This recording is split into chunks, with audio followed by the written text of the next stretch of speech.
Hi, this is Nick at Team Ford.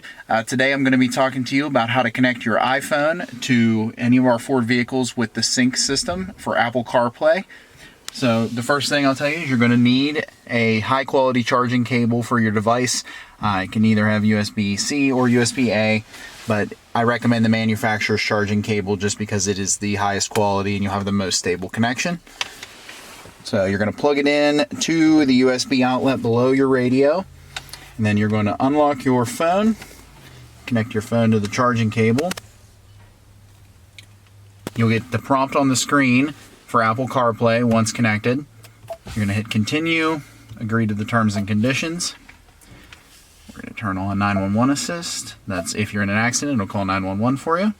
It's going to ask you on your cell phone if you want to allow Apple CarPlay. You'll hit allow, and then Apple CarPlay will show on the screen. Using Apple CarPlay enables you to do text messaging, calling, navigation, your music, anything that you want from your cell phone on the screen, so you can play your audio through the car.